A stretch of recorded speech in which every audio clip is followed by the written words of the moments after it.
जैसा कि आप लोग को पता होगा कि रसिया के जो राष्ट्रपति है व्लादिमीर पुतिन, वो आज 4 दिसंबर को हमारे देश भारत में आए हैं। ठीक, ये हमारे देश का एनुअल समिट होता है ना, भारत और रशिया के बीच का जो बायलैटरल रिलेशंस है, उसमें एक साल रशियन प्रेसिडेंट यहाँ आते हैं एक, और भारत के जो प्रधानमंत्री हैं वो वहाँ जाते हैं। इस बार का जो पुतिन का जो भारत विजिट है, भारत का दौरा है, वो बहुत इम्पोर्टेंट है। वो ऐसे कहा जाए तो सामान्य सा एक आप मान सकते हैं कि चूँकि हर एक साल का ये है, मीटिंग्स तो होता रहता है, जिसको बोलते हैं हम लोग शिखर सम्मेलन बोलते हैं।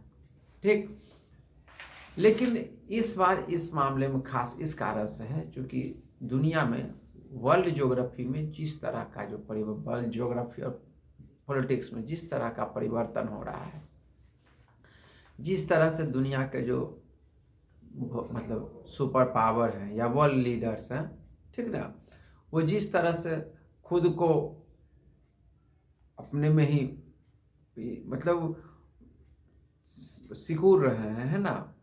यानी कहने का मतलब हो गया कि अब जो इकोनॉमी का सिस्टम है सो चेंज कर होता जा रहा है। इसके अलावा रसिया का देख रहे हैं कि जब से ट्रम्प बने हैं तो उनका दादागिरी का अलग ही लेवल चल रहा है। कभी टैरिफ का धमकी देते हैं, कभी कुछ का देते हैं, कभी आपका जो दुश्मन देश है, कभी उसको प्रवोक करते हैं, या कभी आप ही के देश में अलग अलग जगहों पर अनरिस्ट पैदा करना चाहते हैं, ठीक ना।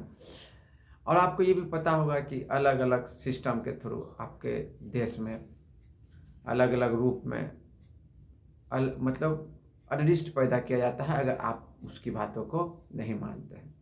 इसके अलावा यूरोपियन ब्लॉक का अपना ही एक सिस्टम चल रहा है। ठीक, यूक्रेन युद्ध, हालांकि अब ट्रम्प का भी गेम चल रहा है यूक्रेन के साथ, ठीक ना। अब वो उस लेवल पर सपोर्ट यूक्रेन का नहीं कर रहे हैं, तो अब ये पूरे यूरोपियन कंट्रीज़ के लिए बहुत ज़्यादा विकट स्थिति हो गई है, ठीक ना, कि आखिर इस युद्ध को आगे सस्टेन कैसे किया जाए।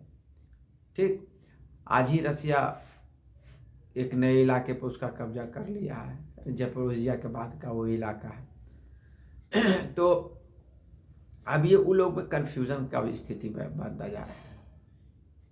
कोई डायरेक्ट युद्ध, हालांकि मतलब व्लादिमीर पुतिन का संदेश भी भारत आने से पहले यूरोप को संदेश दिया गया था कि अगर आप युद्ध के लिए तैयार हैं, मतलब अगर आप उससे लड़ना चाहते हैं, क्योंकि आपको पता होगा कि फ्रांस, जर्मनी और ब्रिटेन का जो ब्लॉक है, ठीक ना, वो कुछ ज़्यादा ही रशिया को प्रवोक कर रहा है, ठीक ना। तो व्लादिमीर पुतिन का भी कहना है कि अगर आप लड़ना चाहते हैं तो आप आइए मैदान में, देख लेते हैं कि कौन कितना पहलवान है, शक्तिशाली है। खैर, इधर जब आज भारत का विजिट जब हुआ, आप देखे होंगे कि प्रधानमंत्री जो है मतलब एक मित्रवत व्यवहार के तहत आप ये देखे होंगे कि प्रोटोकॉल को तोड़ करके क्या किए, मतलब वहाँ पे एयरपोर्ट पर इनको रिसीव करने गए। हालांकि ये पहले से ये कोई प्रोग्राम नहीं था, जैसा क्रेमलिन का जो ट्वीट आया, जो उनका जो, तो उसमें यही पता चला कि पहले से क्रेमलिन को इस बात का इन्फॉर्मेशन नहीं था, ठीक ना। इसके लिए फिर रशिया के तरफ से भी बहुत ही पॉजिटिव रिस्पांस दिया गया है, ठीक ना। अब देखिए, कल जो है पूरा दिन ऐतिहासिक दिन के रूप में इसको याद किया जाएगा, क्योंकि आपको पता होगा कि रशिया और भारत के बीच बायलैटरल ट्रेड लगभग $70 बिलियन तक हो गया है, और इसको माना जा रहा का मतलब दोनों के बीच आपसी सहमति यह है कि इसको $100 बिलियन तक 2030 में तक किया जाएगा। ठीक, लेकिन अभी भी आपको पता होगा कि इसमें जो ट्रेड डेफिसिट है बहुत ज़्यादा है। भारत $4 to $5 बिलियन का एक्सपोर्ट करती है और लगभग 64 से 65 बिलियन का इंपोर्ट होता है। उसमें सबसे ज़्यादा जो अमाउंट होता है वो रशियन ऑयल का होता है। तो जो रशियन प्रेसिडेंट हैं वो अपने साथ लगभग आधे कैबिनेट को लेकर आ रहे हैं। इसके अलावा जो रशिया के टॉप नॉच जो बिजनेसमैन हैं वो उसको भी लेकर आ रहे हैं अपने साथ। अब देखिए इसमें रसिया की तरफ से उनका प्रपोजल यह है, ठीक ना, कि चूंकि जो ट्रेड डिफिसिट को है उसको कैसे कम किया जाए। भारत की तरफ से ये प्रपोजल है कि आप अपना जो मेडिसिनल सिस्टम है, ठीक ना, उसको ओपन कर दीजिए। ठीक, रसिया के द्वारा कहा जा रहा है कि 60,000 से लेकर 1 लाख तक हाई स्किल्ड मैन पावर की ज़रूरत है रसिया को। आपको पता होगा कि युद्ध में रसिया को भी बहुत ज़्यादा प्रॉब्लम फेस करना पड़ा है, और रसिया किसी दुनिया के किसी भी देश पर, इवन चाइना पर भी ट्रस्ट नहीं करती है। चलिए उसके साथ अभी मजबूरी है तो वो चाइना के साथ है, लेकिन वो इस लेवल पर ट्रस्ट नहीं करते जो उसका भारत के साथ रिलेशंस है। तो ये है कि लगभग 60,000 से लेकर 1 लाख जो है यहाँ पर हाई स्किल्ड वर्कर जो है यहाँ से रसिया जाएंगे। इस पर भी सहमति कल बन सकती है।